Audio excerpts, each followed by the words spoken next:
Welcome to Ethics Unpacked, where we explore pressing ethical issues in today's world. I'm host Juan, and today we'll be discussing the implication of cultural appropriation in marketing, particularly focusing on the fashion industry with brands like Adidas. That's right. Cultural appropriation happens when elements of one culture are adopted by members of another culture, often without understanding or respecting their significance. This issue is particularly pertinent when it comes to how brands market products using cultural symbols. Yes, exactly, Barbie. For instance, Adidas has faced criticism for launching collections that some argue appropriate cultural elements without giving proper credit or respect to the cultures they draw from. This raises questions about authenticity and ethical responsibility in branding. And it's not just about brand image. It can also have real implications for communities involved. When a brand uses cultural symbol for profit while ignoring their meaning, it can lead to feelings of exploration among those communities.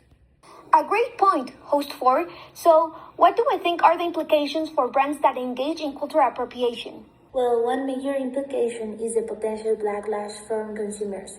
If a brand is perceived as disrespectful or exploitative, it can lead to public outrage and loss of customer loyalty. Today, consumers value authenticity and social responsibility.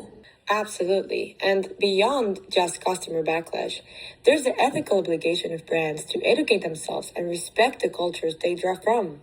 It's about creating meaningful collaborations and ensuring that cultural elements are presented in a way that honors their heritage.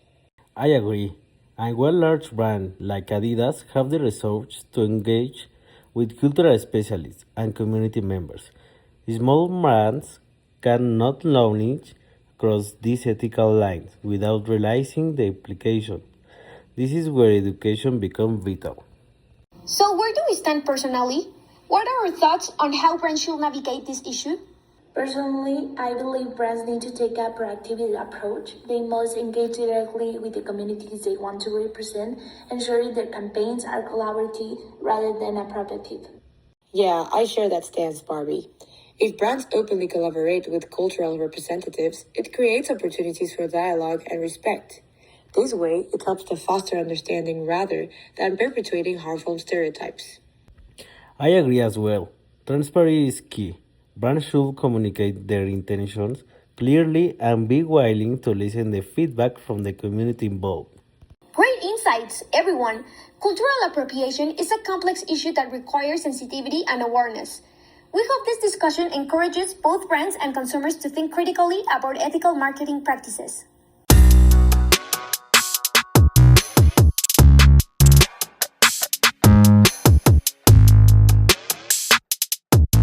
Thanks for joining us on this episode of Ethics Unpacked. If you enjoyed our podcast, be sure to subscribe for more discussions on important ethical topics. And don't forget to give us your feedback and share your thoughts on cultural appropriation. Until next time, let's continue to engage in meaningful conversation and promote ethical practice in our community.